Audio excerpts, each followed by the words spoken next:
ప్రార్థన చేసుకుని ఈ మధ్యాహ్న కాలం ఆరాధనలో దేవుని మాటలు విందాం.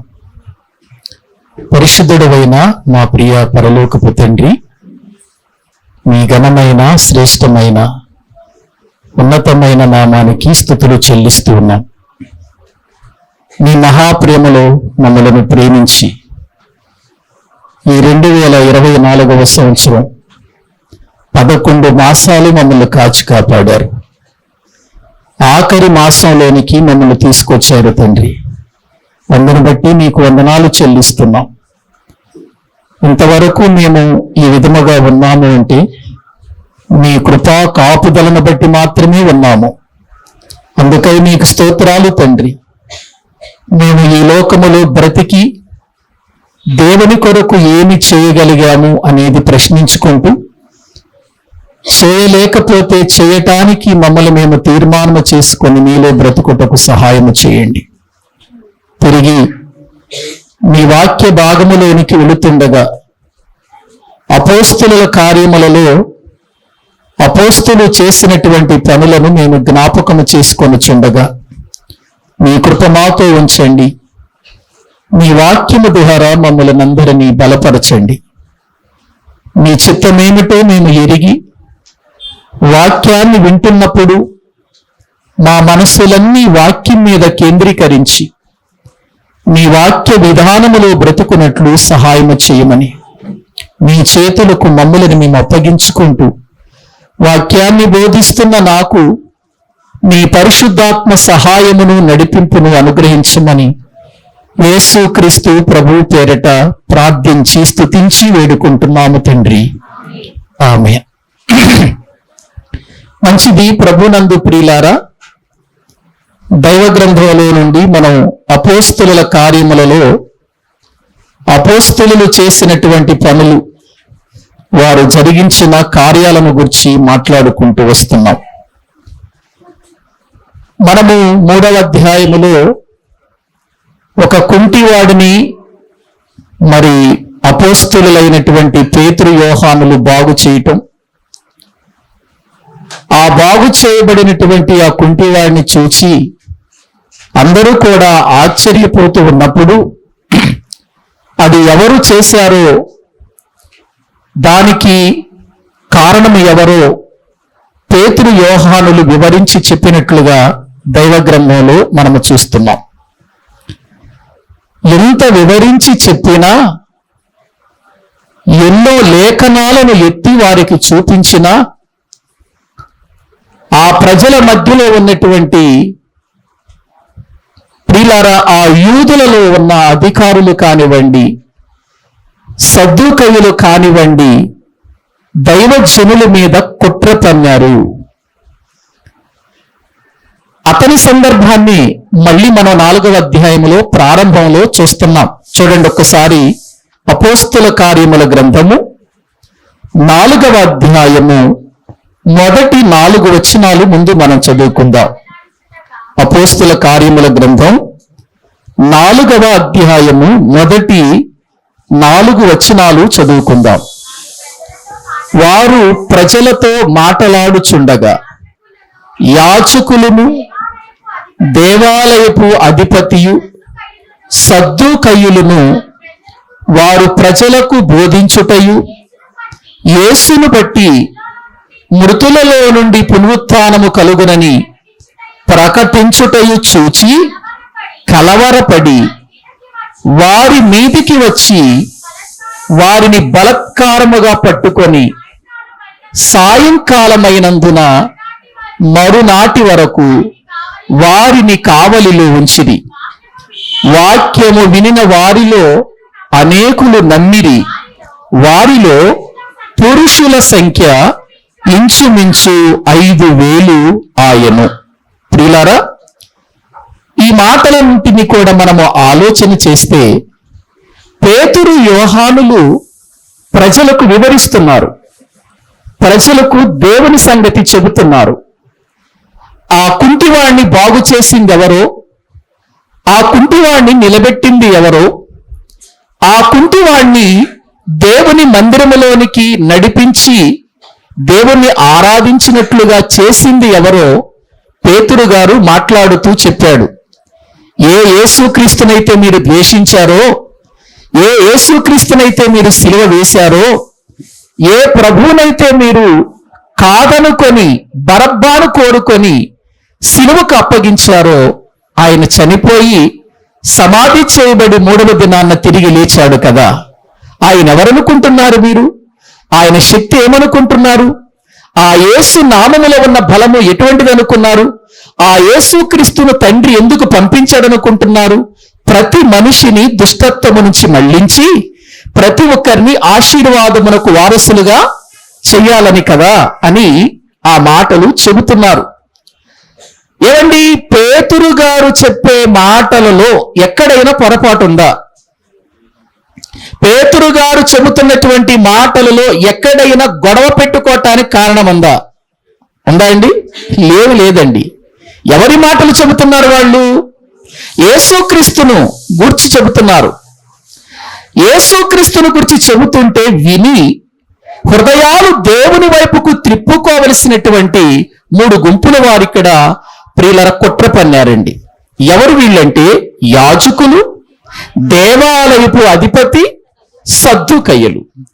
ఏమండి, ఈ ముగ్గురిని మీరు ఆలోచించండి. యాజకులు ఎవరండి?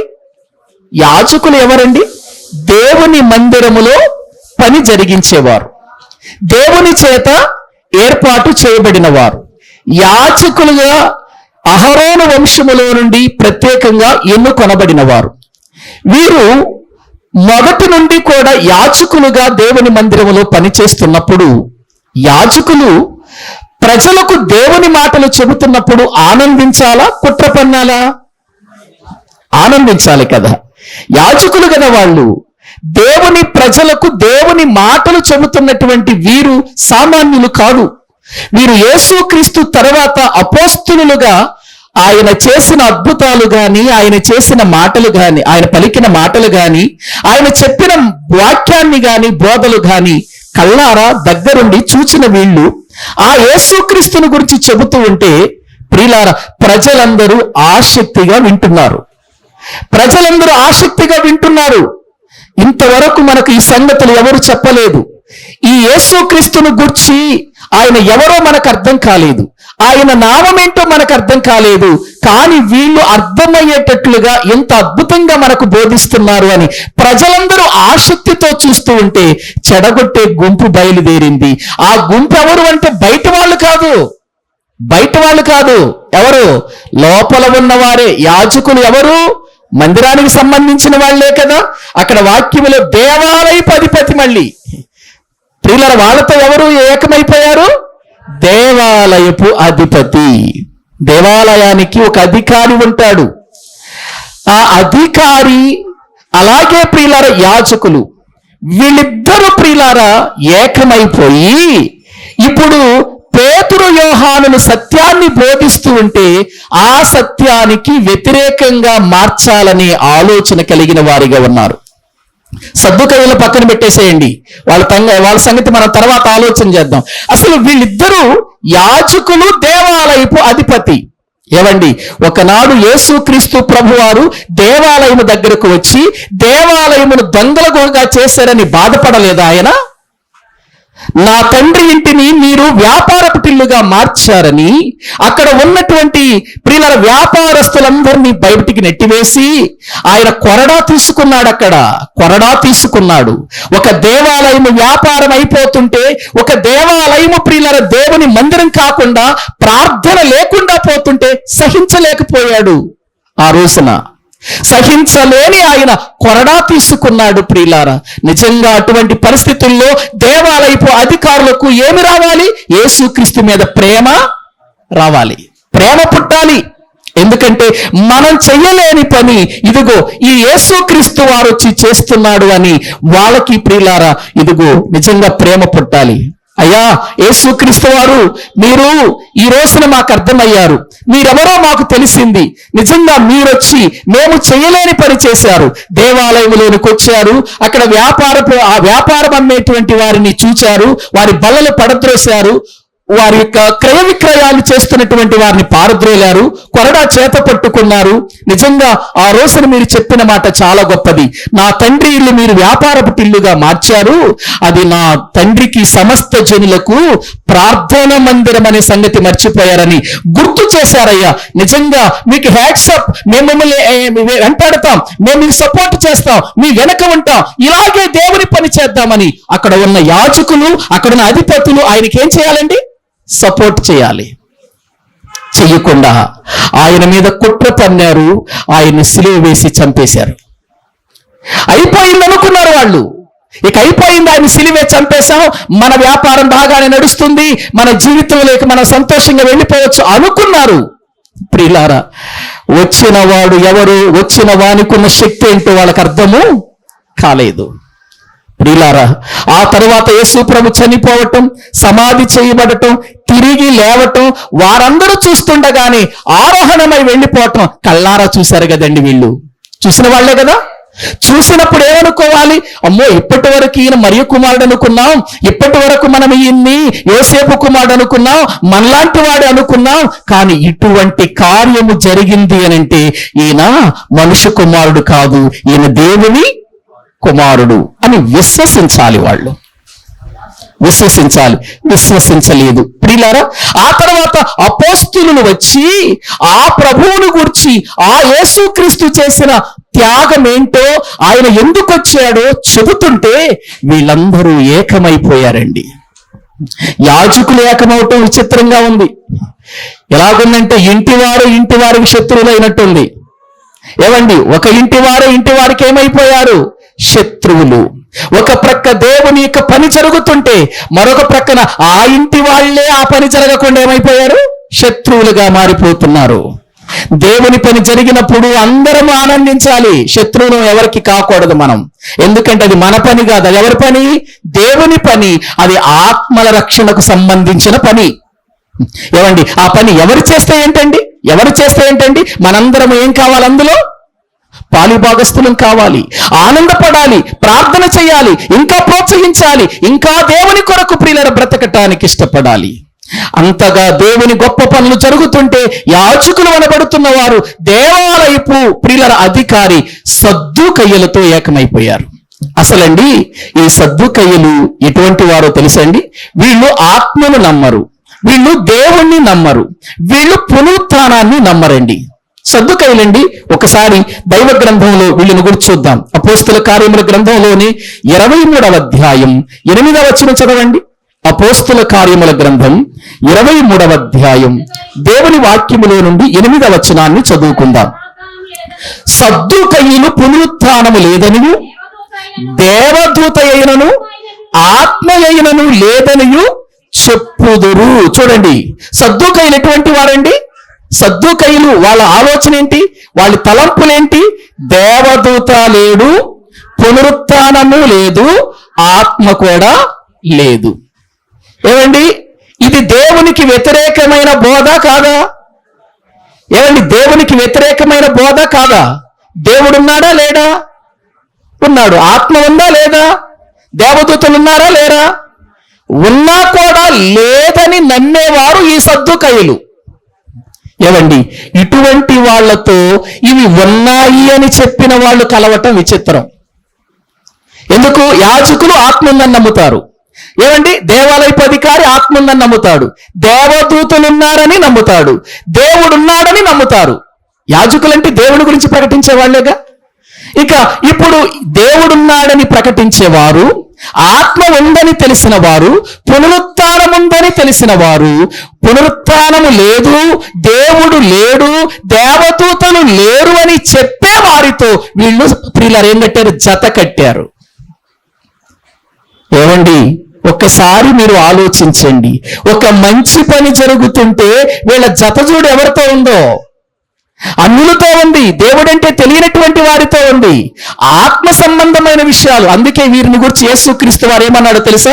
మత్తయి సువార్త వాక్య భాగములో 16వ అధ్యాయము, మత్తయి సువార్త 16వ అధ్యాయము ఈ సద్దుకయ్యులను గురించి ఆయన ఏం మాట్లాడుతున్నాడో ఒక్కసారి దేవుని వాక్యములో చూద్దామండి. మత్తయి సువార్త 16వ అధ్యాయము 5వ వచనము నుండి చదువుకుందాం.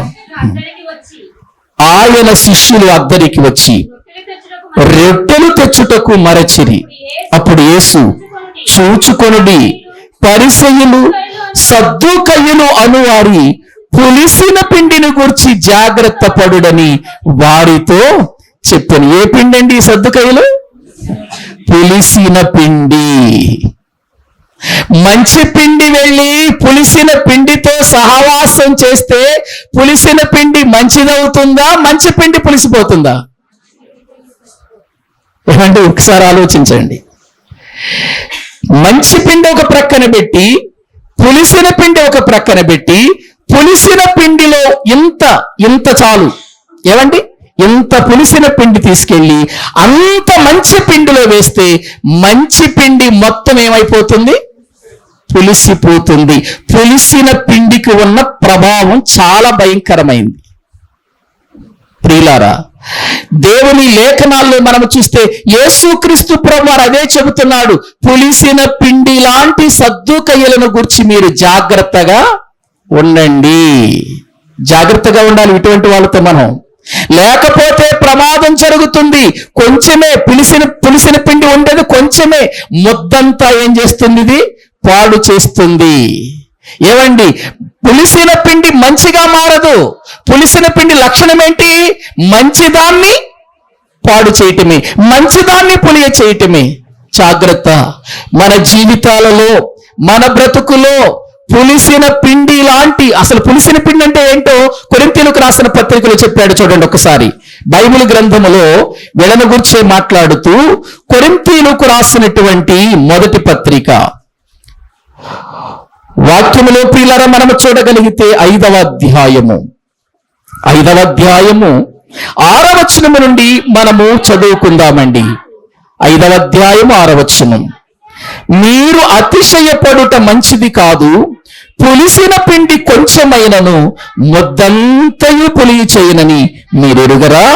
మీరు పులిపిండి లేని వారు గనుక క్రొత్త ముద్దవుటకై ఆ పాతదైన పులిపిండిని తీసి పారేయండి. పులిపిండిని తీసి పారేయండి, పులిపిండిని తీసి పారేయండి అన్నాడు. పారేయకపోతే ఏం జరుగుతుంది? దానితో కలిసిన మంచి పిండి కూడా పాడైపోతుంది. ఎవరి గురించి మాట్లాడుతున్నాడు? మనుషుల గురించే మాట్లాడుతున్నాడు. కింద చదవండి, కింద.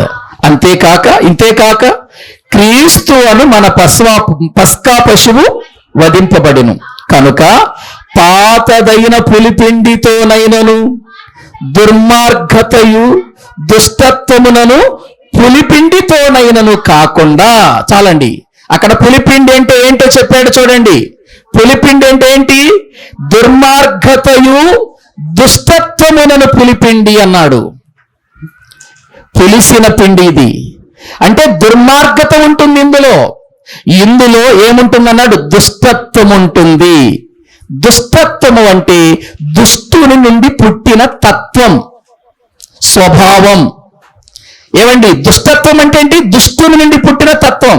కొంతమంది రక్షణ పొందుతారు గాని, మారు మనస్సు పొందుతారు గాని, దేవుని మందిరానికి వస్తారు గాని, వాక్యం వింటారు గాని దుష్టుని తత్వాలు పోవండి.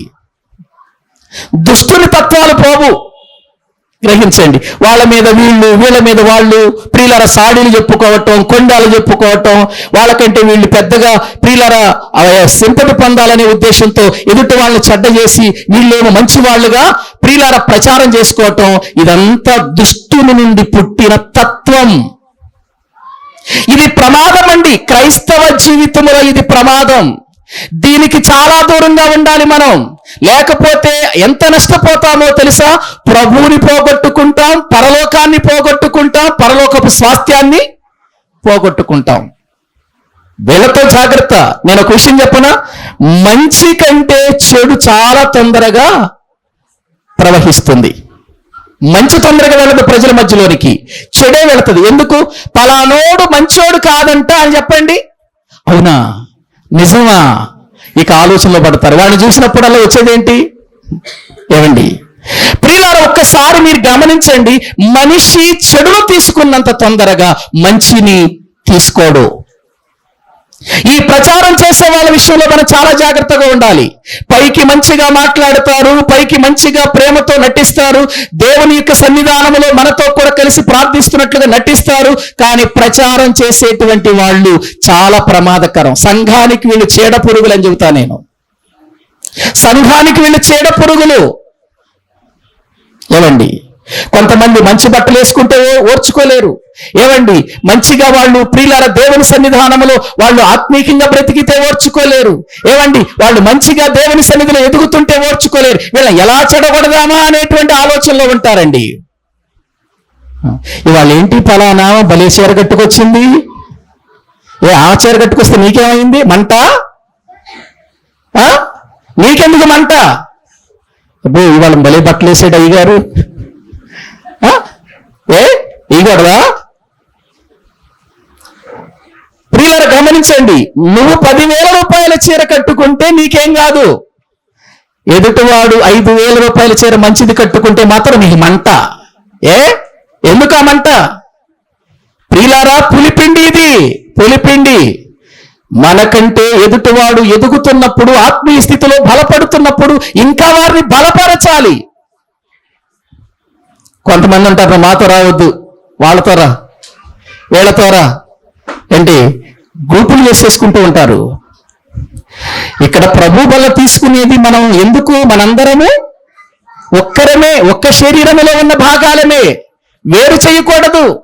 ఎవరైనా ఆత్మీయ స్థితిలో దిగజారుతుంటే వాళ్ళని పెంచాలి, వాళ్ళని ప్రియులారా ప్రోత్సహించాలి, వారికి దేవుని మాటలు చెప్పాలి. కానీ వీళ్ళు చెడగొడతారు. ఈ పులిపిండితో చాలా జాగ్రత్తగా ఉండాలి. మనం బాగు చేసేదానికంటే వీళ్ళు చెడగొట్టడానికే ప్రయత్నాలు చేస్తారు. అటువంటి వాళ్ళతో జత కట్టారెవరు? యాజకులు, దేవాలయపు అధికారులు. ప్రియులారా మంచి జరిగిస్తుంటే ఒక వ్యక్తి బాగుపడి స్వస్థత పొంది, అతడు కుంటివాడిగా 40 సంవత్సరాలుంటే ఎవడు పట్టించుకోలేదు, ఒక ముద్దయి లేదు వాడికి. ఇప్పుడు ప్రియులారా కుంటివాడు బాగుపడి మందిరంలోకి వచ్చేసరికి వీళ్ళ విధానం చూడండి ప్రియులారా ఎలాగుందో. అరే కుంటివాడు నిజంగా బాగుపడ్డాడు, వీరి ద్వారా దేవుడు ఎంతో గొప్ప కార్యం చేశాడని ఆనందించవలసినటువంటి అధికారులు, లేకపోతే ఈ యొక్క యాజకులు, అయ్యా దేవుని మందిరంలోనికి మీరు రండి, ఎప్పుడు ప్రార్థన చేయండి, దేవుని సన్నిధిలో మీరు వచ్చి వాక్యం చెప్పండి అని వాళ్ళ ప్రోత్సహించాల్సిందలా పోయి ప్రియులారా వాళ్ళ మీద కుట్ర పన్నారు అని అంటే ఏంటిది? పులిసిన పిండి కాదా? దుష్టుని నుండి పుట్టిన తత్వం కాదా? దుష్టుని తత్వం ఒక్కటే. సంఘము ఎక్కడ వర్ధిల్లుతుందో, ఎక్కడ ఆత్మీయ స్థితిలో బిడ్డలు ఎదుగుతారు, దేవుని సన్నిధిలో ప్రియులారా వారు ఎదగాలని కోరుకుంటారు, వాళ్ళ అణిచివేసేవారుంటారు సంఘములోని. వీళ్ళ విషయంలో మనం చాలా జాగ్రత్తగా ఉండాలి. వీళ్ళు పులిపిండి. ఏ పిండి? పులిపిండి. ప్రియులారా నేను చెబుతున్నాను, మనము పులిపిండిని దగ్గరకు చేరనివ్వకూడదు. దాన్ని తీసి పారేయండి ఒకవేళ ఉంటే అన్నాడు చూడండి. ఏమండి ఎవరి స్తోమత కొలది వాళ్ళు ప్రియులారా జీవిస్తారండి. మనం ఒకళ్ళు విమర్శించాల్సిన అవసరం లేదండి. ఎవరి యొక్క విధానంలో వాళ్ళు వెళుతూ ఉంటారండి. వాళ్ళు ప్రభువులో బ్రతకటం కావాలండి, వాళ్ళు ప్రభువులో ఎదగటం కావాలండి. మనం ఏలెత్తి చూపించాల్సిన అవసరం లేదండి. ఒకవేళ మనలో పొరపాటులుంటే, మనలో దోషాలుంటే వాక్యము చేత సరిచేసుకోవాలి. సరిచేసుకోకపోతే ఆ తీర్పు ఎవరు తీరుస్తారు?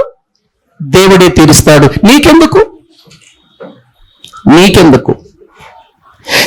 ఒకవేళ ఎవరిలోనైనా పొరపాటు ఉందనుకోండి, ఆ పొరపాటును ప్రచారం చేయాల్సిన అవసరం లేదు, చంకలెగరేసుకోవాల్సిన అవసరం లేదు. నువ్వు అవి విని తప్పు మాట్లాడకూడదు. మనం ప్రభువు నమ్మిన బిడ్డలం. మరొక వ్యక్తిని చిన్న చూపు చూస్తున్నామంటే అది మంచి పద్ధతి కాదు అని హెచ్చరిక చేయాలి. అందులో వీడు కూడా ఏకం అవుతాడు. మళ్ళీ ఏం కూడా ఏకం అయిపోద్ది అందులో. అట్లాగా ఏం ఎత్తుకెళ్ళి ఇంకోళ్ళు చెప్పిద్ది, అది తీసుకెళ్ళి ఇంకోళ్ళు చెబుతారు. ఇదేమైపోద్ది? అలా స్వార్థ చెప్పరాదు, దేవుని మాటలు చెప్పరాదు, దేవుని కొరకు బ్రతకరాదా? దేవుని మాటలు చెప్పరు, దేవుని సంగతులు చెప్పరు. ఒక వ్యక్తిని చెడు చెయ్యటానికి ప్రచారం మాత్రం చాలా బాగుంటది. వీళ్ళే సద్దుకయ్యలతో జత కట్టిన వాళ్ళు, దుర్మార్గత అనే పులిపిండితో జత కట్టిన వారు, దుష్టత్వం అనేటువంటి పులిపిండితో జీవించేవారు. వీళ్ళు ఉన్నంత వరకు కుటుంబాలు బాగుపడవు, సంఘాలు బాగుపడవు, ఆత్మీయతలో ఎవరు ఎదగరు. వాళ్ళకి మనం చాలా దూరముగా ఉండాలి ప్రియులారా, వారికి చాలా దూరంగా ఉండాలి. ఒకవేళ ప్రియులారా తెలియకుండా పులిపిండి చేరితే దాన్ని తీసి పారేయాలి, అంతే, తీసి పారేయాలి. ఉండు అని దాన్ని పక్కన ఉంచావనుకో నేను మొత్తాన్ని ఏం చేస్తుంది, పాడు చేసేస్తుంది. ఈ దినాన్న ప్రియులారా అదే జరిగింది పేతురు యోహానుల యొక్క జీవితాలలో మనము చూస్తే. ప్రియులారా సద్దూకయ్యలు అనే వారితో జత కట్టారు దేవుని పిల్లలు, సద్దూకయ్యలతో జత కట్టారు. ఇప్పుడు వేళ పులిపిండి వేళకొచ్చింది ప్రియులారా, వీళ్ళు కూడా ఏమైపోయారు, పులిసిపోయారు. అందుకే అక్కడ ఏమంటాడు, పులిపిండి అను దుర్మార్గతయను దుష్టత్వమునను పులిపిండితోనైనా కాక నిష్కాపట్యముతో సత్యములను పులియని రొట్టెతో పండుగ ఆచరింతుము. ఏ రొట్టె? పులిసిన పిండితో కూడిన రొట్టె కాదు. ప్రతి ఆదివారం మనం ప్రభు బలలో పాలు పంపులు పొందుతున్నాం. ఎటువంటి రొట్టెది? పరిశుద్ధమైన రొట్టె, పవిత్రమైనది రొట్టె కాదు. రొట్టెను సాదృశ్యంగా తీసుకుంటున్నాం మనం. యేసు ప్రభు శరీరాన్ని ప్రియులారా తీసుకోవటానికి రొట్టెను ఏం చేస్తున్నాం మనం? సాదృశ్యంగా ఉపయోగించుకుంటున్నాం. యేసు ప్రభు పరిశుద్ధుడు, ఆయనలో ఎక్కడ కూడా దోషము లేదు, ఎక్కడ కూడా ఆయనలో పాపము లేదు. ఆయన పవిత్రుడు, నిర్దోషి, నిష్కల్మషుడు, పాపులలో చేరక ప్రత్యేకమైన వాడు. ఎట్టి ప్రధాన యాజకుడు ఆకాశ మండలము కంటే ఎత్తయి మనకు సరిపోయిన వాడుగా మిగిలిపోయాడు. నువ్వు కూడా మిగలాలి సంఘంలో. ఏమండి, పలానా వ్యక్తిని చూసి నేను ప్రార్థన నేర్చుకున్నానండి, పలానా వ్యక్తిని చూసి నేను మంచి పాటలు నేర్చుకున్నానండి, పలానా వ్యక్తిని చూసి భక్తి నేర్చుకున్నానండి, పలానా వ్యక్తి చెబుతున్న మాటలు విని నేను ఇదిగో మంచి విషయాలను బోధించేవాడిని అయ్యానండి అని అందరికీ మనము మాదిరి కావాలి తప్ప, ఈ మాదిరి ఉండాలి తప్ప పులిసిన పిండి అనే మాదిరి ఉండకూడదు. ఇది ప్రమాదకరం, సంఘానికి ప్రమాదకరమే, ఇంటికి ప్రమాదకరమే, సమాజానికి కూడా ప్రమాదమే. ఒకవేళ ఈ రోజున అటువంటి పులిపిండి నీలో ఉందేమో, నాలో ఉందేమో, సరి చేసుకుంటే బాగుపడతాం. లేకపోతే ప్రియులారా ఆ పులిపిండి మనందరినీ పూర్తిగా నాశనం చేస్తుంది. సద్దూకయ్యలు అనే వీళ్ళు దేవుణ్ణి నమ్మని వారు, దేవుణ్ణి నమ్మిన వారు దేవుణ్ణి నమ్మని వారితో జత కట్టారు. ఏమండి, దేవుని ఆత్మను నమ్మిన వారు ఆత్మను నమ్మని సద్దూకయ్యలతో జత కట్టారు. దేవదూత లేదనే వీళ్ళు దేవదూతను ప్రియులారా ఉంది అనే వీళ్ళు దేవదూత లేదనే వారితో జత కట్టారు. పునరుత్థానం ఉందని నమ్మే వీళ్ళు పునరుత్థానం లేదనే వారితో ఏం కట్టారు? జత కట్టారు. ప్రమాదం అండి, ఇది ప్రమాదం. సంఘాలకి చివరి దినాల్లో ఉన్నాం మనం. క్రీస్తు ప్రభు వారు ఎప్పుడు వస్తాడో తెలియదు. మన విశ్వాసాన్ని జాగ్రత్తగా కాపాడుకోకపోతే ఇతరులు వచ్చి మరొకరి మీద మనకు చెడ్డగా చెబుతున్నప్పుడు మనం చంకలెగరేస్తూ ఆనందపడ్డావంటే నువ్వు కూడా పడిపోతున్నావు లోకములో. ఏమండి, మనము ఎవరితో ఏకీభవిస్తున్నామనే విషయం చాలా ప్రాముఖ్యమైనది. మనకు మంచి చెప్పి ఆత్మీయతలో నడిపే ఒక మంచి వ్యక్తితో మనం సహవాసం చేస్తున్నామా, లేకపోతే అందరి గురించి ప్రచారం చేసి చెడ్డగా చేసే వ్యక్తులతో ప్రచారం చేసి మన ఆత్మీయ జీవితాన్ని మనం నష్టపరుచుకుంటున్నామా? ఏమండి, ఏదో మందిరానికి వస్తున్నాం, కాసేపు కూర్చుంటున్నాం, వెళ్ళిపోతున్నాం, ప్రయోజనం లేదు దానికి. విన్న తర్వాత మనలో మార్పు రావాలి, విన్న తర్వాత మనలో దిద్దుబాటు రావాలి, విన్న తర్వాత మనలో ఒక ప్రత్యేకత కనిపించాలి. మనం ఎవరి మీద నింద మోపే వారిగా మనము ఉండకూడదు. ప్రియులారా గ్రహించండి. చాలాసార్లు పాస్టర్ గారు మీద ఇలా అంటున్నారండి, మిమ్మల్ని ఇలా అంటున్నారండి మాట్లాడతాను. ప్రభువుకి అప్పగించేస్తాను, ప్రభువే చూసుకుంటాడు. ఎందుకో తెలుసండి, నేను క్రీస్తు రక్తములో కడగబడిన వాడను. అది నాకు తెలుసు. ఎటువంటి గొడవలకు వెళ్ళటానికి నేను ఇష్టపడను, గొడవల మధ్యలో నివాసం చేయటానికి నేను ఇష్టపడను. ప్రియులారా, ఎటువంటి పరిస్థితులు వచ్చినా మౌనంగా దేవునికి అప్పగిస్తాను, బాధపడతాను, అవసరమైతే కన్నీటితో దేవుని దగ్గర చెప్పుకుంటాను, అయ్యా ఈ పరిస్థితి నా దగ్గరకు వచ్చింది, నన్ను గురించి ఇలా మాట్లాడుకుంటున్నారు. ఒకవేళ నాలో ఏమైనా పొరపాటు ఉంటే క్షమించు, నీ కొరకు నన్ను బ్రతికేటట్లు చేయి. ఎక్కడ కూడా నా నుండి ఇతరులకు ప్రభువా అవమానకరమైన పరిస్థితులు వెళ్ళకూడదు నాయన. అది నీ యొక్క సంఘానికి గాని, అది నీ పరిచర్యకు గాని ఆటంకంగా ఉండకూడదని ప్రార్థన చేసుకుంటానే తప్ప నేను ఎవరిని కూడా ఎక్కడ కూడా నన్ను ఇలా అన్నారట, నా గురించి ఇలా మాట్లాడారట అని ఎప్పుడు కూడా నేను ఎవరిని అడగనండి. ఎందుకంటే నా దేవుడు నాకు నేర్పించిన పాఠాలు.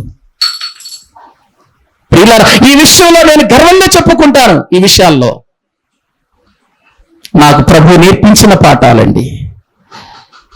ప్రియులారా, ఎవరు ఎన్ని అనుకున్నా నా జీవితం, నా బ్రతుకు దేవునికి నాకు సరి అయిన బంధం ఉన్నప్పుడు ఎవ్వరు ఏమీ చేయలేరు మనల్ని. గ్రహించండి, నీకు దేవునికి సరి అయిన బంధం ఉన్నప్పుడు ఎంతమంది నేను అనుకోండి మనల్ని ఏమీ చేయలేరు. ఎందుకో తెలుసా? మన పక్షమున వ్యాజ్యమాడేవారు ఎవరు చెప్పండి? దేవుడు, ఆయనండి. అందుకే ఆయన ఏమన్నాడు తెలుసా? మీ పని మీరు చెయ్యండి, పగ తీర్చుకోవటానికి ఇష్టపడకండి, పగ తీర్చుట మీ పని కాదు అన్నాడా? రోమీయులకు రాసిన పత్రిక చూడండి, 12వ అధ్యాయం. రోమీయులకు రాసిన పత్రిక 12వ అధ్యాయం. దేవుని వాక్యములో ప్రియులారా మనము చూడగలిగితే వ్రాయబడిన మాటలను మనము ఆలోచన చేద్దాం. 17వ వచనం నుండి చదవండి. కీడుకు ప్రతి కీడు, ఎవరో మనకు కీడు చేశారని మళ్ళీ మనం కీడు చేస్తే దాంట్లో ప్రయోజనం ఏముంది? ఎవరో మన మీద చెడ్డ చెప్పారని మనం వాళ్ళని చెడ్డ చేస్తే ప్రయోజనం ఏముంది? ఎవరో మన గురించి ప్రియులారా అవమానంగా మాట్లాడారని ఇతరులను మనం అవమానంగా చూస్తే ప్రయోజనం ఏముంది? కీడుకు ప్రతి కీడవనికి చేయవద్దు. మనుషులందరి దృష్టికి, ఏమండి, ఎవరి దృష్టికి? మనుషులైన అందరి దృష్టికి యోగ్యమైన వాటిని గూర్చి ఆలోచన. యోగ్యమైనవేంటి? మేలైనవి అన్నాడు పుట్టినట్లో. మేలైన వాటిని గూర్చి ఆలోచన కలిగి ఉండండి. శక్యమైతే మీ చేతనైనంత మట్టుకు, శక్యమైతే అవకాశం ఉంటే మీ చేతనైనంత మట్టుకు సమస్త మనుషులతో సమాధానముగా ఉండుడి. ప్రియులారా, మీకు మీరే పగ తీర్చుకొనక దేవుని ఉగ్రతకు చోటియుడి. పగ తీర్చుట నా పని, నేనే వారికి ప్రతిఫలమిస్తాను. ఇది మనం నేర్చుకుంటేనండి, ఇది మనం నేర్చుకోగలిగితే, ప్రతి విషయంలో కూడా ఇది మనం నేర్చుకోగలిగితే మన జీవితంలో ప్రియులారా దేవుడే మన జీవితానికి ఆధారమై మనల్ని నడిపిస్తాడు, మనల్ని ధైర్యపరుస్తాడు. ఆయన పగ తీర్చుట మన పని. నువ్వు పగ తీర్చుకుంటావంటావు, ఒక మాట మాట్లాడితే వాళ్ళు నువ్వు 2 మాటలు మాట్లాడతావేమో, వాళ్ళు ఒక దెబ్బ కొడితే నువ్వు ఒక 2 దెబ్బలు కొడతావేమో. కానీ దేవుడు పగ తీర్చుకోవటానికి దిగితే ఎక్కడా ప్రమాదమే. ఈ లోకాన్ని విడిచిపెట్టిన తర్వాత అక్కడ కూడా ప్రమాదమే. నరకంలోకి జారిపోయిన తర్వాత మళ్ళీ బయటికి రాలే. ప్రియులారా, ఆలోచించండి. ఇక్కడ ఈ యాజకులు, ఈ యొక్క దేవాలయపు అధిపతి ఈ సద్దూకయ్యులతో ఏకమై యేసుక్రీస్తు మృతులలో నుండి లేచాడు, పునరుత్థానము కలుగుతుంది మనకు అని ప్రకటిస్తుంటే కలవరపడ్డారట. ఏం చేశారు? సద్దూకయ్యులు కలవరపడ్డారంటే దానికి అర్థం ఉంది. ఎందుకు? వాళ్ళు నమ్మరు కాబట్టి. ఏమి నమ్మరు వాళ్ళు? పునరుత్థానం నమ్మరు, ఆత్మను నమ్మరు, దేవదూతను నమ్మరు. వాళ్ళు ప్రియులారా కలవరపడ్డారంటే వాళ్ళకి ప్రియులారా ఇది ఉంది. యాజకులు కలవరపడటం ఏంటి? పునరుత్థానం ఉందని నమ్ముతారుగా వాళ్ళు, ఆత్మ ఉందని నమ్ముతారుగా వాళ్ళు, దేవుడున్నాడని నమ్ముతారుగా. వీళ్ళు కలవరపడటం ఏంటి? వీళ్ళతో కలిశారు కాబట్టి వీళ్ళు కూడా పులిసిపోయారు, వీళ్ళు కూడా పులిపిండి అయిపోయారు. వాళ్ళు ప్రియులారా ఏం చేశారంట? కలవరపడి వారి మీదకి వచ్చారు. ఎవరి మీదకి? ఏం చేశారని వారి మీదకి వచ్చారండి? వాళ్ళని తిట్టారా? వాళ్ళని ఏమైనా అవమానపరిచారా? లేదే. వాళ్ళు క్రీస్తుని గురించి ప్రకటిస్తున్నారు, అంతేగా? ప్రభువుని గురించి ప్రకటించారు. వారి మీదికి వచ్చి వారిని ఎలా పట్టుకున్నారు? బలత్కారంగా పట్టుకున్నారు. ప్రియులారా, బలత్కారముగా వారిని పట్టుకొని సాయంకాలం అయినందున మరునాటి వరకు వాళ్ళని ఎక్కడ ఉంచేశారు? కావలిలో ఉంచారు. ఏం తప్పు చేశారని. ఏం పొరపాటు చేశారు వీళ్ళు? దేవాలయానికి వెళుతున్నారు. ఆ దేవాలయం దగ్గర ఒక కుంటివాడు కనపడ్డాడు. ఆ కుంటివాడిని యేసుక్రీస్తు నామమున వీళ్ళు బాగు చేశారు. వాడు కూడా లేచి వీళ్ళతో పాటు దేవుని మందిరానికి వెళ్ళాడు. ఆ తర్వాత వీళ్ళని పట్టుకొని అతడు ప్రియుల సొలొమోను మంటపం దగ్గరికి వెళ్ళాడు. ప్రజలందరూ తేరి చూస్తున్నారు. అప్పుడు వీళ్ళు బోధ చేశారు, అయ్యా మీరు మా వైపు తేరి చూడాల్సిన అవసరం లేదు, ఈ అద్భుతం మేం చేయలేదు, ఇది యేసుక్రీస్తుని బట్టి చేశారు. ఆ యేసుక్రీస్తు ఎవరో కాదు, మీరు ఎవరినైతే సిలువేశారో, ఎవరినైతే చంపేశారో, ఎవరినైతే మీరు ఇదిగో అవమానపరిచారో ఆయన వలన కలిగింది. ఆయన మామూలు మనిషి కాదయ్యా, పరలోకము నుండి దిగి వచ్చినటువంటి దేవుని కుమారుడు. ఆయన ద్వారానే మనము దుష్టత్వము నుండి విడుదల పొంది ఆశీర్వాదం పొందిన వారం అవుతాము అన్నారు. ఈ మాటలు తప్పా చెప్పండి? ఈ మాటలు ఆ వ్యక్తులు పట్టుకోవటానికి ఏమైనా అవకాశం ఉందండి? ఆ వ్యక్తులు బలత్కరించడానికి ఏమైనా అవకాశం ఉందా? వాళ్ళని కావలిలో ఉంచడానికి ఏమైనా అవకాశం ఉందండి? ఈ మాటలు లేవండి. అధికారం చేతిలో ఉంది, మరి ఏం చేద్దాం? ఏముంది వాళ్ళకి? అధికారం చేతిలో ఉంది. అధికారం చేతిలో ఉంది గనుక ఇదిగో దేవుని కుమారుడైన యేసుక్రీస్తును గురించి ప్రకటిస్తుంటే వాళ్ళని పట్టుకున్నారండి, కావలిలో ఉంచారండి, కావలిలో ఉంచారండి.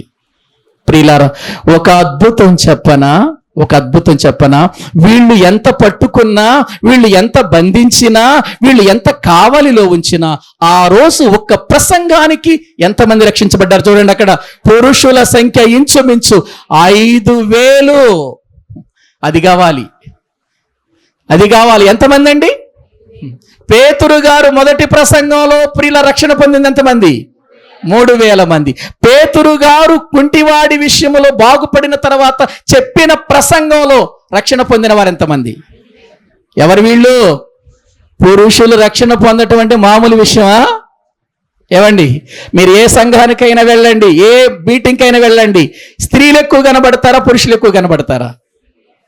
పురుషులు తక్కువ కనబడతారు. వాళ్ళ లిస్ట్ తక్కువ, ఎందుకంటే వాళ్ళు తొందరగా మారరు, వాళ్ళ హృదయాలు తొందరగా కరగవు, తొందరగా అర్థం చేసుకోరు వాళ్ళు. ప్రియులారా, పురుషుల సంఖ్య 5,000 మంది మార్పు చెందారు. ఆగిందా దేవుని పని? వీళ్ళు ఎన్ని కుట్రలు పన్నితే, వీళ్ళు ఎన్ని పన్నాగాలు చేస్తే, వీళ్ళు ఎన్ని రీతులుగా పులిసిన పిండితో ఏకమైతే దేవుని పని ఆగిందా? ఆగలేదు. ప్రియులారా, ఒక్కసారి ఆలోచించండి. జెరోమ్ అనేటువంటి వ్యక్తి అసలు బైబిల్ లేకుండా చేయాలి, బైబిల్ గ్రంథమే లేకుండా చేయాలి, అసలు ఈ లోకములో క్రైస్తవ్యమే లేకుండా చేయాలని ఎన్నో ప్రయత్నాలు చేశాడు. చివరికి అతడు చనిపోయేటప్పుడు బైబిల్ ప్రింటింగ్ ప్రెస్ ప్రియులారా పెట్టడానికి ఆయన ఇల్లే వేలం పాడుకున్నారు. ఏ ఇంటిలో నుంచి అయితే యేసుక్రీస్తు ఉండకూడదు, బైబిల్ ఉండకూడదు, దాన్ని నాశనము చెయ్యాలని శపథం చేశాడో ఆ ఇల్లే కొనుకొనబడి ఈ రోజున ప్రియులారా అక్కడ బైబిల్ ప్రింట్ అవుతున్నాయి. ఈ రోజున బైబిల్ ప్రింట్ అవుతున్నాయి. ఎక్కడ శపథం చేశాడు? బైబిల్ లేకుండా చేయాలని ఎక్కడ శపథం చేశాడు, అదే శపథము చేసిన ఇంటిలో ఈ రోజు బైబిల్ ప్రింట్ అవుతున్నాయి. రోజుకు 1,000 లక్షల బైబిల్ వెళ్ళిపోతున్నాయి. ఎవరు ఆపుతారు దేవుని పరిచర్య? నీ పులిసిని పిండి ఆపుతుందా? నీ దుర్మార్గత ఆపుతుందా? నీ దుష్టత్వం ఆపుతుందా? ఇది దేవుని పని. దైవజనుడు వెనుక దేవుడున్నాడు. దైవజనుడైనటువంటి వానికి సపోర్ట్ చేసే వాళ్ళ వెనుక దేవుడు ఉంటాడు. యథార్థంగా నమ్మకంగా ప్రభు పరిచర్య చేసే వాళ్ళ వెనుక ఎవరుంటారండి? దేవుడు ఉంటాడు. ఈ దినాన్న దేవుని మాటలు వింటున్న ప్రియులారా ఆలోచించండి. అపోస్తుల కార్యముల గ్రంథం అంతా కూడా ఒక అద్భుతమైన గ్రంథం అండి. ఎక్కడ భయపడలేదండి వీళ్ళు. అసలు అపోస్తుల కార్యముల గ్రంథం చదువుతుంటే ఎంత బలహీనుడైనా బలం పొందుకుంటాడండి. వాళ్ళు అపోస్తులు చేసినటువంటి పనులు, వాళ్ళు పొందిన శ్రమలు, వాళ్ళు ప్రభు కొరకు నిలిచిన విధానం తెలుసుకుంటే అద్భుతంగా నిలబడతారండి. అది నా జీవితంలో ఒక అనుభవం. ప్రియమైన దేవుని పిల్లలారా, వాళ్ళు ఎన్ని కుట్రలు పన్నినా, ఎన్ని పన్నాగాలు పన్నినా, ఎంతగా పులిసిన పిండిని తీసుకొచ్చి వీళ్ళకు రుద్దాలని ప్రయత్నం చేసినా, ప్రియులారా వీళ్ళని ఏ విధంగా అవమానపరచాలని చూసినా, 10 మందిలో బజారు పాలు చేయాలని చూసినా దేవుని పని ఆగిందా? ఆత్మల రక్షణ ఆగిందా? ప్రియులారా, సంఘానికి ఉండవలసిన అతి ప్రాముఖ్యమైనది మనల్ని గొప్ప చేసుకోవటానికి కాదండి. సంఘానికి ఉండవలసింది మనందరము కూడా కలిసి చేసే ప్రభు పనిలో ఆత్మలు రక్షణ. ఇది కాన్సెప్ట్, ఇదండి మనది. ఇదండి మన యొక్క గురి, ఇదై ఉండాలండి. ఇది ఉండాలండి. నాకు పాటకి సమయం ఇవ్వాలా, నాకు వాక్యానికి సమయం ఇవ్వాలా, నాకు ప్రార్థనకి సమయం ఇవ్వాలా, ప్రార్థనలో నా పేరు లేదు. ఇవన్నీ పులిసిన పిండిలే, తెలుసా? ఏవండి, ఇవన్నీ పులిసిన పిండే. ప్రియులారా, ప్రార్థన ఇస్తేనే చేస్తావా, లేకపోతే చేయవా? పాట పాడమని చెబితేనే, నీ పేరు చెబితేనే పాడతావా, లేకపోతే పాడవా అందరితో కలిసి? ప్రియులారా, ఇది చాలా ఘోరమైనటువంటి పరిస్థితులు నేటి క్రైస్తవ సంఘంలో విస్తరిస్తున్నాయండి. విస్తరించకుండా ఉండాలనే ఉద్దేశంతోనే నేను అపోస్తుల కార్యముల గ్రంథాన్ని మీతో చెప్పాలని ఒక కోరిక కలిగిన వాడిగా ఉన్నాను. చనిపోయే లోపు ఈ అపోస్తుల కార్యముల గ్రంథం యొక్క విలువను ప్రియులారా మీకు తెలియచేయాలి. వాళ్ళు పొందిన బాధలు, వాళ్ళ కష్టాలు, వాళ్ళ విధానాలు ఆలోచించండి. ఎక్కడ భయపడలేదు, దేనికి భయపడలేదు. నేను ఒక విషయం చెప్పనా, మనం యథార్థంగా ప్రభువులో ఉంటే, మనం నమ్మకస్తులుగా ప్రభువులో ఉంటే, మనలో ఏ దోషము లేకుండా ఎప్పటికప్పుడు వాక్యము చేత కడుక్కుంటూ దేవుని కొరకు నిలబడితే, ప్రియులారా, 10,000 మంది దండెత్తి వచ్చిన అపాయముని యొద్దకు రాదు. ప్రియులారా, ఆలోచించండి. అపాయము అనగానే ఏదో కొడతారు, ఏదో తిడతారు, ఏదో చంపుతారని కాదు. దానికి అస్సలు సేవకుడు భయపడడు. దానికి ఎవ్వరు కూడా భయపడరండి. ప్రియులారా, దేవుని నమ్మిన వారు భయపడరు. ఎందుకంటే బ్రతికితే దేవుని కొరకు బ్రతుకుతాం ఈ లోకంలో, చనిపోతే పరిశుద్ధులతో కూడా ఆనందంగా ఉంటాం. అంతకంటే భాగ్యం ఏముంది చెప్పండి? అంతకంటే భాగ్యం. ప్రియులారా, కాబట్టి ఈ రోజున మనం ఆలోచన చేయాలి, పరిశీలన చెయ్యాలి. ప్రియులారా, వీళ్ళు కారణము లేకుండా అకారణముగా వచ్చేశారు. వాళ్ళ ఊహలను బట్టి, వాళ్ళ తలంపులను బట్టి ఏదో చెయ్యాలి దేవుని సేవను అనుకున్నారు. వాళ్ళ వల్ల అయ్యిందా? బలత్కారంగా పట్టుకోవాల్సి వచ్చింది వాళ్ళని. ఎందుకో తెలుసా? అక్కడ అనేకులు దేవుని మాటలు వింటూ వాక్యం వైపుకు తిరుగుతున్నారు. ఆ ఒక్క ప్రసంగంతో చెప్పిన నిజంగా ఆ కుంటివాడు బాగుపడి ప్రియులారా ప్రజల మధ్యలో నిలిచి ఇప్పుడు ఎంతమంది రక్షణకు కారకుడయ్యాడు? మరి నీ వలన, నా వలన ఎవరైనా రక్షణ పొందటానికి కారణం ఉందా? పాడైపోవటానికి కారణం ఉందా? మనల్ని బట్టి ఇతరులు పాడవటం, ఇతరులు నాశనం అవటం తప్ప, దేవుని మందిరానికి రాకుండా పోవటం తప్ప. ఏవండి, ఒక రోజున ఒక ఆమెను అడిగాను, ఏంటమ్మా ప్రార్థనకు రావట్లేదంటే, ఏమొస్తావండి, వచ్చిన దగ్గర నుంచి సూటి పోటీ మాటలు మాట్లాడుతున్నారండి. ఈ పులిపిండి చాలా ప్రమాదం అండి. ఈ పులిపిండి చాలా ప్రమాదం. ఏవండి, ఆలోచించండి. ఈ దుర్మార్గత, ఈ దుష్టత్వం అనే పులిపిండి తీసేసుకో. అవసరమైతే బైబిల్ చదువు, అవకాశం ఉంటే మోకరించి ప్రార్థన చెయ్యి. ఇది మన ఆధ్యాత్మికమైన జీవితాలకు అవసరమైనది. ప్రియులారా, ఆ తర్వాత ఏం జరిగిందో తర్వాత చెప్పుకున్న వరుసగా ఒక్కొక్కటి గ్రహించండి. వాళ్ళు ఆపాలనుకున్నారు, ఆపలేకపోయారు. పట్టుకున్న, కావలిలో ఉంచిన 5,000 మంది రక్షణ పొందారంటే అది సామాన్యమైన విషయమా? కాదు. కాబట్టి నా ప్రియ సహోదరుడా, సహోదరి, ప్రభువైన యేసుక్రీస్తు శక్తి ఉన్నతమైనది. ఆయన మన జీవితాలకు విమోచకుడు. ఆయన మనల్ని రక్షించటానికి వచ్చినవాడు. ఆయన గురించి బోధించే బోధకులు యథార్థంగా దేవుని పరిచర్య చేస్తున్నప్పుడు వారితో కూడా కలిసి మనము పరిచర్యలో పాలు పంపులు పొందితే నిజంగా ప్రియులారా అది ఒక విజృంభణ జరుగుతుంది. అనేక ఆత్మలు ప్రభు యొద్దకు వస్తాయి. ఒకవేళ ఈ రోజున ఎక్కడైనా పులిపిండి లాంటి దుర్మార్గత, పులిపిండి లాంటి దుష్టత్వం మనలో ఉందేమో, నాకు నేను, మీకు మీరు అందరము సరి చేసుకొని దాన్ని తీసి పారేద్దాం. ఉంచొద్దిక. తలలు వంచండి, ప్రార్థన చేసుకుందాం. తలలు వంచండి, ప్రభు సన్నిధిలో ప్రార్థన చేసుకుందాం. ఒక్క నిమిషం. ప్రభువా, పులిపిండి లాంటి జీవితం నాలో ఉందేమో, అది నేను తీసి పారవేసుకుంటానయ్యా. నీ కొరకు బ్రతుకుతానయ్యా. ఆత్మల రక్షణలో నా వంతు పరిచర్యలో నేను పాలు పంపులు పొందుతానయ్యా. నీ కొరకు జీవిస్తానయ్యా. నా సహోదరులు, నా సహోదరుడు సంఘములో ఉన్నప్పుడు వారిని గూర్చి దేవుని యొక్క సంగతులు చెప్పి వారిని ప్రభువులో బలపరుస్తానయ్యా. వారిని గురించి చెడ్డగా ప్రచారం చేయనయ్యా. సద్దుకయ్యులు లాంటి వారితో నేను జతకట్టునయ్యా. నాయనా, నీ మాటను విని నీ మాటకు లోబడే వారితో, నీ చిత్తములో జీవించే వారితో నేను బ్రతుకుతాను ప్రభువా. పులిసిన పిండి ముద్దంతా పులి చేస్తుంది, మంచి పిండిని కూడా పాడు చేస్తుందని మీ వాక్యం చెబుతుందయ్యా. వాళ్ళని గురించి జాగ్రత్త పడమని ప్రభు అయిన క్రీస్తు వారు చెప్పిన మాట మేము లేఖనాల్లో చదువుకున్నామయ్యా. కాబట్టి మేము ప్రభు జాగ్రత్తగా ఉండి మీలో ప్రభు బలంగా కొనసాగేవారిగా, ఎటువంటి ఆటంకాలు వచ్చినా, ఎటువంటి నిందలు వచ్చినా, ఎటువంటి అవమానాలు వచ్చినా, ఎటువంటి చెడ్డ మాటలు మా మీద పలికినా మీరు చెప్పారు కదా, మీరు ఆనందించమని చెప్పారు, సంతోషించమని చెప్పారు. నాయన లోకానికి వెలుగుగా ఉండేవారిగా, ఉప్పుగా ఉండేవారిగా మమ్మల్ని చేశారు. సారం కోల్పోవద్దయ్యా, మా వెలుగు ఆరిపోవద్దు నాయన. నీ కొరకు బ్రతికి ఒక మంచి పిండిగా, పులిపిండి లేని వారిగా మేము రొట్టెను ఆచరించే పండుగలో పాలు పంపులు పొందటానికి సహాయం చేయ ప్రభుని మళ్ళా మనము దేవునికి అప్పగించుకొని ప్రార్థన చేసుకుందాం. పరిశుద్ధుడు అయిన తండ్రి, ప్రేమ కలిగిన ప్రభువా, మీ వందనాలు నాయన. ఈ మధ్యాహ్నపు వేళ నీ వాక్యములో నుండి మీరు మాట్లాడిన ప్రతి మాటకై స్తోత్రాలు నాయన. దేవుని మాటలు ప్రజలతో బోధిస్తూ ఉంటే ఆనాటి యాజకులు, ఆనాటి దేవాలయపు అధికారి సద్దూకయ్యులతో కూడా కలిసి నీ సేవకులను పట్టుకొని వారిని కావలిలో ఉంచి అది జరగకుండా చేయాలని ఎన్నో ప్రయత్నాలు చేశారయ్యా. అయినప్పటికీ నాయన ఆ రోజు 5,000 మంది పురుషులు రక్షించబడ్డారు అనంటే ఎంత బలమైన కార్యం జరిగింది నాయన.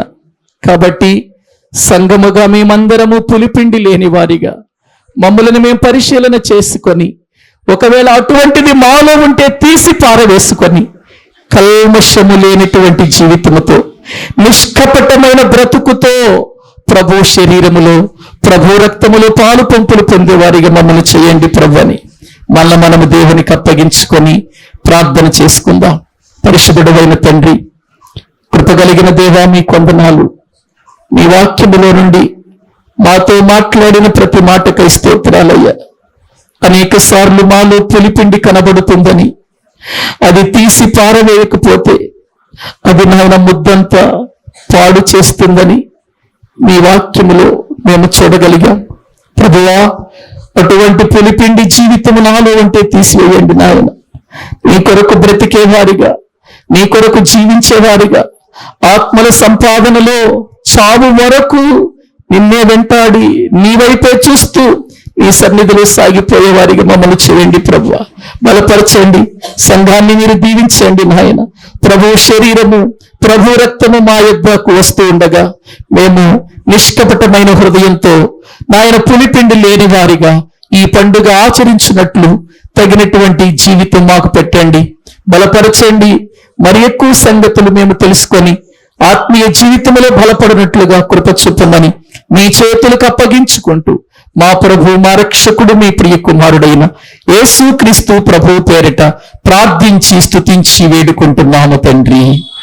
ఆమేన్.